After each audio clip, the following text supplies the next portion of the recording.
Tell me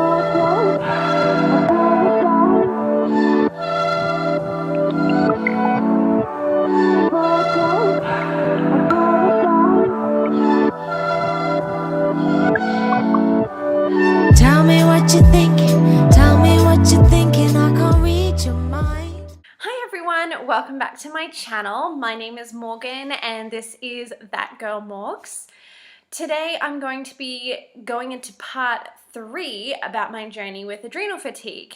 And if you had watched and listened to parts 1 and 2, I previously went over a little bit about what adrenal fatigue is and how I actually got to that point. So what that journey was for me, what caused it, what created it, how I was feeling, what things I had been doing, steps I had taken, all that kind of stuff.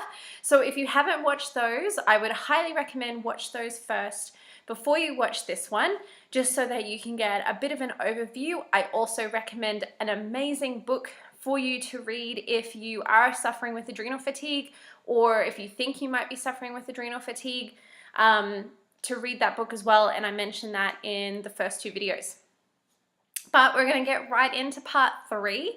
So as I said, this part is the final installment of a 3-part series of my journey with adrenal fatigue, and basically I talk about what I've been doing to get myself out of it. Now, I do have to say I am definitely not out of the woods yet. Adrenal fatigue is something that does take a lot of time. Depending on how severe it was for you, it can take years. For some people, it can take months to get better, but I would say I'm still not quite there yet. I did mention in my previous videos that I don't know if people who do have adrenal fatigue ever truly really get away from it. And the reasons being is that I think once it's been depleted, we've already got that ability for it to happen again. But I think also it's probably a big part of our lifestyles previously or our personalities that get us to that point anyway. I mentioned in my previous videos that I am a type A personality, and with that comes with kind of I'm kind of not surprised I got it.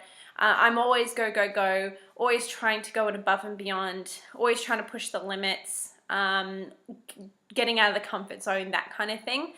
But what adrenal fatigue has taught me is what I need to do to balance that out, and what can happen if I don't keep myself in check and just get really mindful about the choices that I'm making, the things that I'm doing, the things that I'm eating, all that sort of stuff. So in my last video I had mentioned, basically I ended up getting away from a relationship that wasn't good for me at all and was high stress. I ended up also quitting my job, and I also stopped running. So because they were the big 3 things, so the overtraining, a relationship, and my job at the time were 3 things that were heavily contributing or had at least brung the adrenal fatigue and everything like that up to the surface.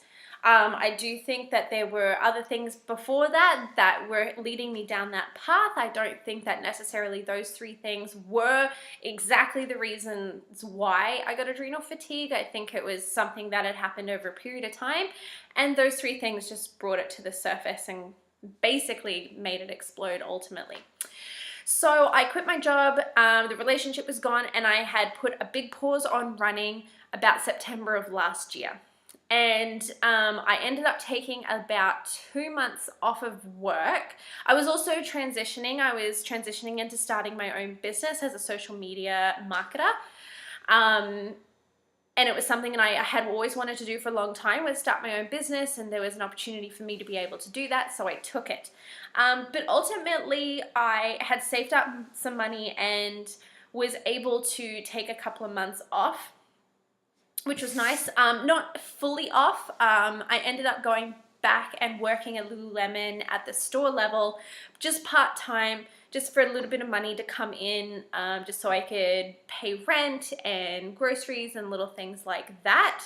But I just wanted something that was super low stress, that I was surrounded by some really good people, and it was a place where I had been previously really, really happy before, so I was happy to go back there and just be in amongst that, because that's also really, really important particularly when you have adrenal fatigue, is to make sure that you're surrounded by people who are good for you and who don't add stress to your life, because that doesn't help you, and it then doesn't help anything else or help anyone else.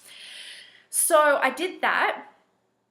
I actually took a vacation. So my fiance and I went and took a vacation down to the Oregon coast, and it was really important for me. I really wanted to be by the ocean, and for me, I find the ocean to be very therapeutic, or being out in nature, but particularly the ocean. I grew up in Australia. I was born on the Gold Coast, which is coastal Queensland, and so that to me it's always been a happy place for me, for sure. So a trip like that was really therapeutic and really helped. And I basically didn't have my laptop with me. I didn't use my phone. I did a total digital detox. I think we went for about 10 days. And because we were in the US as well, because of roaming charges, it kind of forced me to not use my phone or not look at Facebook and not look at Instagram and all this other stuff as well. So I took a total digital detox. So then I fully started into my business probably around November, December-ish. Started looking for clients and started getting that ball rolling. I was still working at Lululemon. Still worked at Lululemon up until about January. That was like my limit, because I was like, no, I want to push myself enough in my business that I don't need a part-time job. So it's not that I didn't love working there. I absolutely love working there. But it was like, no, I want to start my own business. That's kind of the goal. I also ended up doing a wonderful yoga retreat called Lady Vana. And if you are in Vancouver, or even if you're not in Vancouver, because some of the girls that were on my retreat were actually from New York and Minnesota.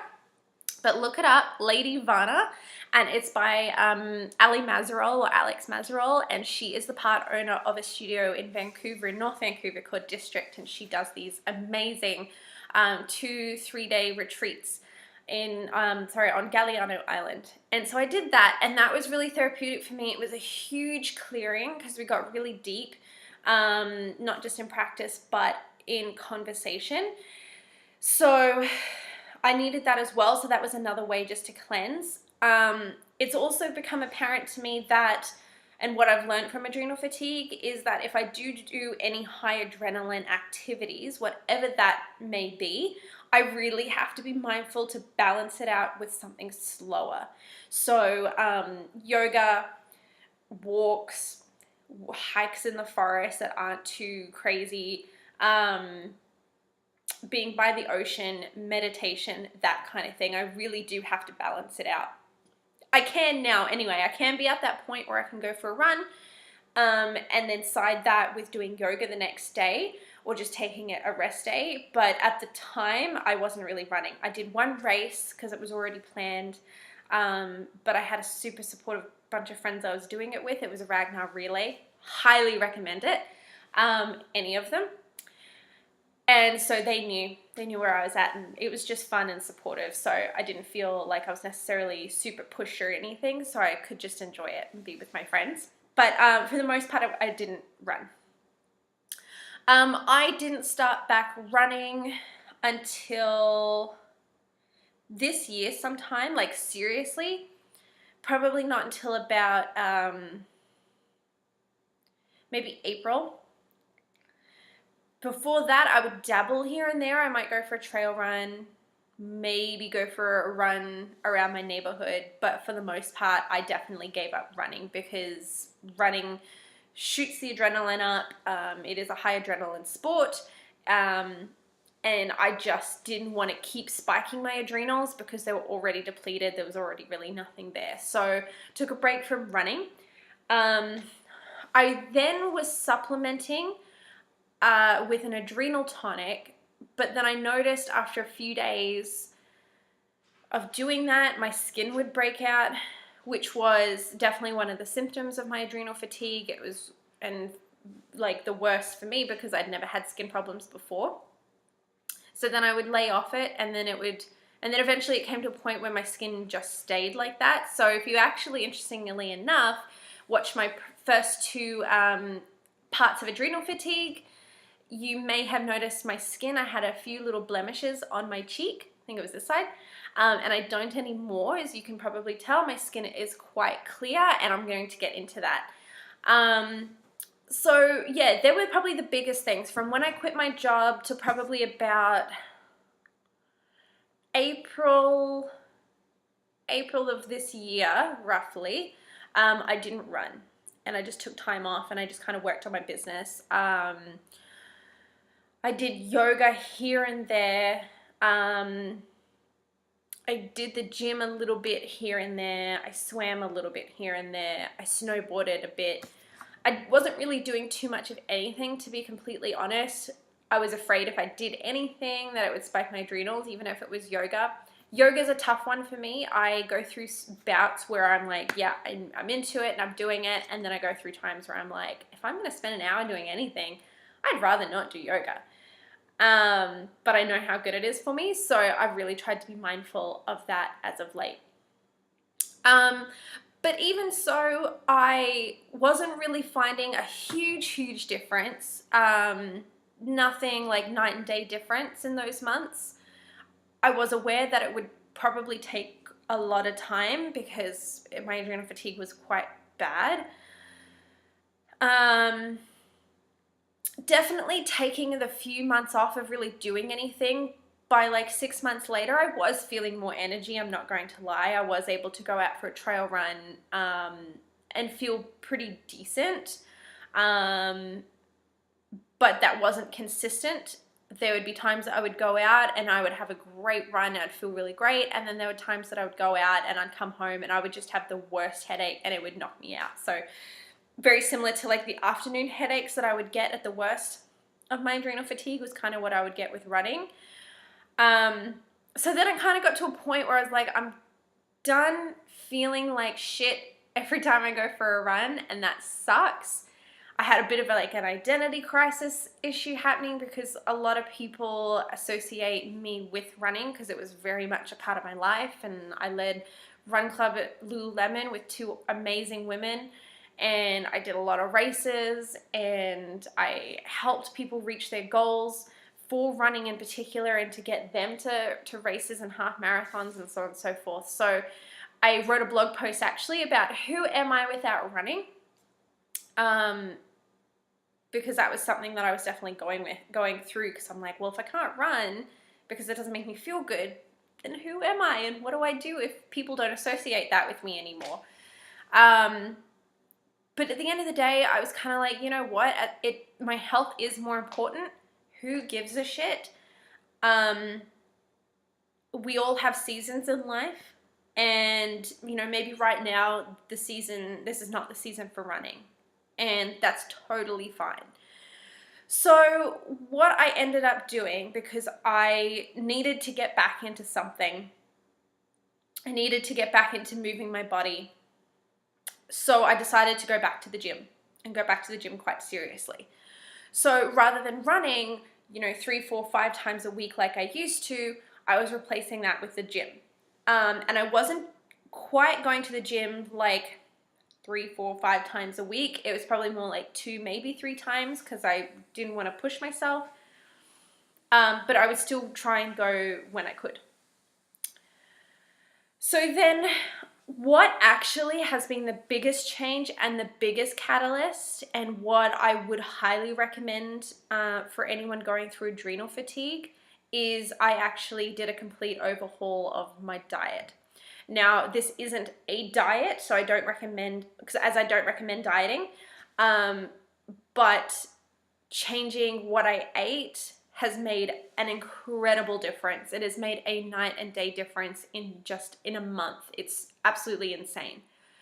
I was also getting acupuncture as well throughout this period, as that really does help to boost the adrenals and balance everything out. But with that, there is more to play than just having acupuncture and just getting, just taking time off. And this is when your diet comes into play. I haven't generally had a very bad diet, and I think I point to this in my previous parts 1 and 2. My diet for the most part is pretty good. I don't really eat junk food. Or anything like that. Like, I've never been a real sweets person or a desserts person. When my adrenal fatigue was at its worst, I did crave it and I did go for it, but for the most part, it's not really my thing. But because I had been through all that, where I had reached for the sweets and I had reached for the bad food, that was in my system and that was still there, and my body was feeding off that more than anything, and I would still have periods where I would crave those sorts of foods. I was also eating a lot of breads and pastas and stuff like that, although gluten-free, still a lot of it. So I never truly considered changing up my diet in a big way because I never felt like I ate badly to begin with.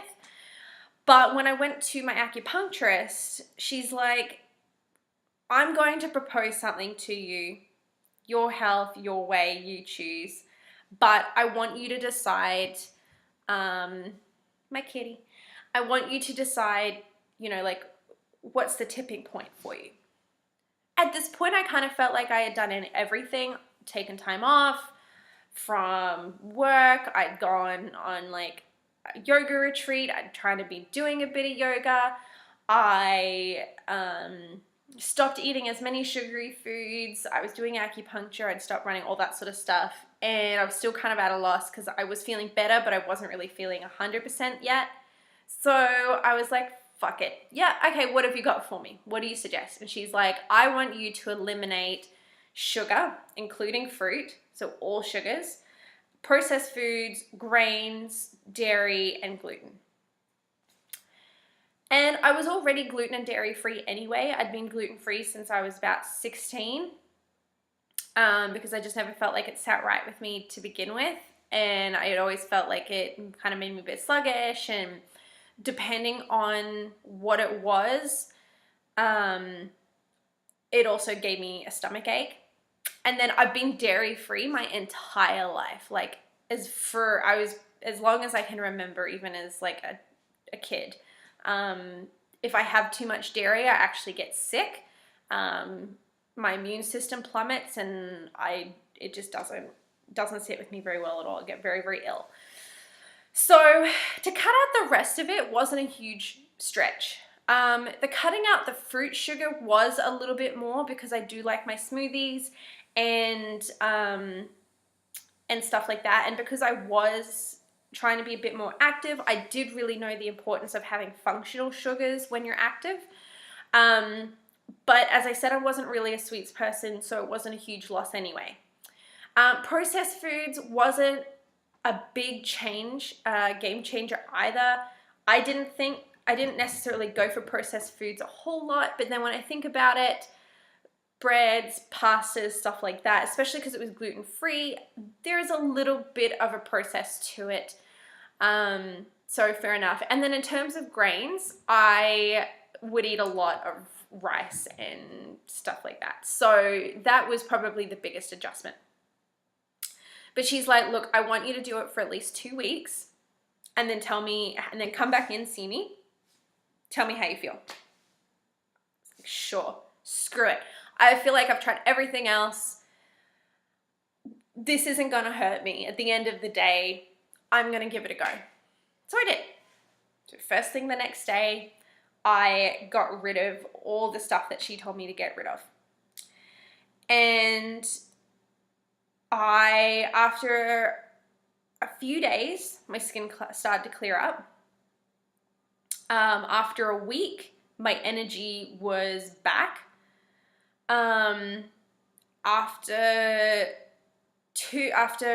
a week and a half to 2 weeks, I was not taking melatonin anymore. I could sleep again, and get to sleep really quickly and stay asleep. So I was having solid sleeps as well. I'm trying to think the other things that I felt like I was better at. I could go for a run and not feel completely and 100% horrendous. And I was starting to move up weights again really quickly at the gym. So I didn't get back into seeing her until about week 3, but after 2 weeks, because of the changes I had seen, and they were so severe and so night and day, I was like, I'm sticking with this because it's now been 2 weeks and it just feels like this is how I'm eating and this is just the lifestyle change. So I didn't feel like I was missing out on anything. I was also really trying to mix it up and to mix my foods up and to keep it fresh and to keep it fun. And because like cooking and stuff like that and nutrition is a huge passion of mine, it was fun to play around with it and to play with the different kinds of things that I could and couldn't eat, and then what could I make where it completely didn't have those things in it, but it was still delicious and still this kind of fresh, and it wasn't the same old thing every single day. So that was a lot of fun. But yeah, by like week 3 when I went to see her, I was just like, this is how I'm eating now. It doesn't feel a huge stretch. And to be honest, I have felt the best that I have in like 18 months. I have got absolutely zero motivation to go back to the way I was eating before. Not that it was bad, but obviously my body, it wasn't good for my body anymore. So she thought that I had candida as well, which if you know much about candida or basically about gut health as a whole, you'll know that a lot of what goes on for us actually stems from the gut. There's been studies out there that points to gut health as being an indicator or a reason for depression and for chronic fatigue and for for cancers and for a whole host of other things that go wrong. And so it's been really interesting to dive more into that and to explore it a little bit more, especially as I'm almost coming up to beginning my holistic nutrition studies in August. So having this information was really, really interesting to me. So basically, you don't want to have sugary foods, even if it's fruit, if you do have really bad candida, because you're basically feeding it. So by cutting it out, it starts to take away the candida. I should note that I also supplemented quite heavily, and I actually stuck with it this time. Before it would kind of be like here and there, whereas this time I was like, no, I'm going to do this right. And then if I do this and it doesn't work, then we can look at other things. But if I do this and it does, then I've gained, I haven't lost.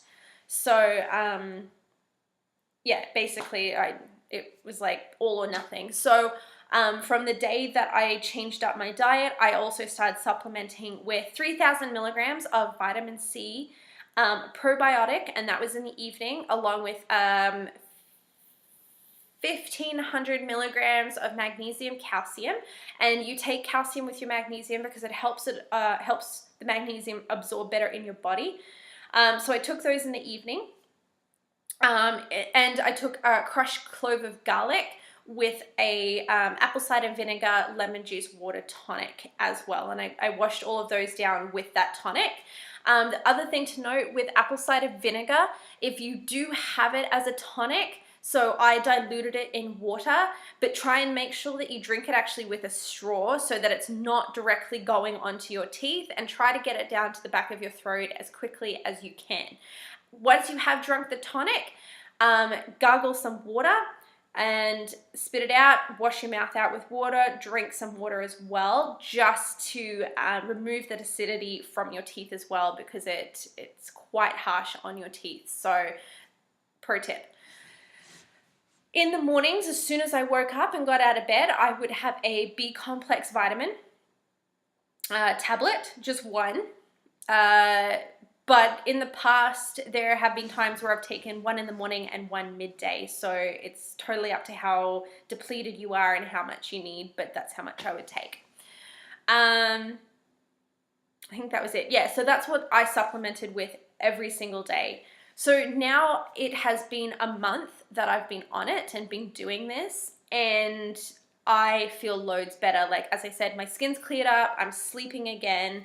My energy is back. I'm now working out about 5 times a week, 5 to 6 times a week, which is, I haven't done that since 2014. So this is huge. And then what else? I think that's like it. Yeah, basically I'm sleeping. My hair is starting to get full again, so I'm not like, it's not falling out. Not that it was necessarily falling out before, but at the worst of my adrenal fatigue, I would like run my hand through my hair and I would basically have like strands of hair in my hands, which never used to happen previously, and it doesn't happen anymore. Trying to think if there's any other big major changes. They're probably the biggest ones. So when I went to go see my acupuncturist again and I told her all of the great stuff that had been happening, she basically, almost before I even said anything, she's like, wow, your skin has cleared up. And she's like, not only is your skin cleared up, but there's actually a glow to it again. And there is like good overall color back in your skin. You seem more vibrant. Like, this is fantastic. She checked all of my pulse points again. And she's like, wow, everything is really coming up again. Like, this is fantastic. She's like, I would say keep doing what you're doing, but it sounds like you're kind of in this for the long haul anyway. So that was really, really great to see and to hear as well. So I'm sticking with it. I'm not going to deviate off it. There have been a few times where I have relaxed things a little bit here and there. So like I will have the occasional brown rice sushi. But for the most part, like, this is the way that I'm eating, and I'm hooked. I haven't felt this great in so long, and I can't believe the changes that has taken place. So as I said, I don't necessarily feel like I'm completely out of the woods just yet. I think I still have quite a bit of healing to do, and so I do still try to remain really mindful about the activities that I do and my rest days and so on and so forth. If I wake up one day and I'm just like, I am really 100, like I'm just not feeling it, today feels like a rest day, I will take my rest day. But more often than not, I'm feeling amazing and I've like have quite a bit of a pep in my step, and I get out of bed and I have loads of energy. And the biggest thing too is that I actually have motivation to do stuff again. I didn't have that before. So even if I knew, or if there was like a part of me that wanted to go to the gym or go for a run, I just didn't have the motivation. I'd just rather sit on the couch, and basically had depression-like symptoms. So I don't have those anymore, and that's the other thing. My mood's lifted. The depression-like symptoms have really lifted, and that's been great. So I'm starting to, I guess I'm starting to really get that positivity back and that energy back and that motivation, which has been really, really, really exciting. So in saying all of that, I've already had a few people ask me, exactly what have I eaten, because it sounds like you're cutting a ton of stuff out.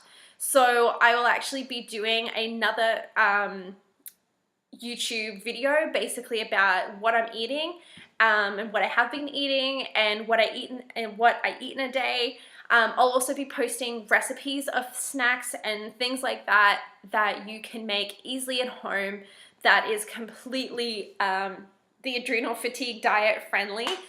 And I'll post those, so make sure you subscribe to my channel. And also, if you watch any of my videos and you like them, give it a thumbs up, because then it lets me know what kind of content you guys like and what kind of content you want to see more of as well. So I hope that helps. I hope that gives you a bit of a picture of my journey with it, and how it's been for me, and then what I've been doing to make it all better. Maybe not all better, but to definitely get me on the road to recovery in a big way. And if you do have any questions, like put it in the comments, ask me. I'd be more than happy to answer them for you. And then if you have any questions or you want me to elaborate on anything in particular that would be best suited for a video, also let me know in the comments so that I can make a video about it and talk about it as well. I am actually headed to Australia next week to visit friends and family, and I'm super excited. I'm also mass excited to try a whole bunch of different stuff now that I'm on this new way of eating. to see what products they have over there. So I'm going to be doing a bit of a video about that too, and I'll show you what I'm eating while I'm traveling as well. So thanks for tuning in, guys, and just take it one day at a time. Don't be hard on yourself. That was like my biggest thing as well. It really is a case of one day at a time, one foot in front of the other, and don't get down on yourself. Don't get hard on yourself. There is a light at the end of the tunnel, and I know that there are days when you may not feel like it, but it's there, I assure you. So subscribe to my channel if you like what you see, and give it a thumbs up, and thanks for listening. I hope you guys have an absolutely wonderful day. I be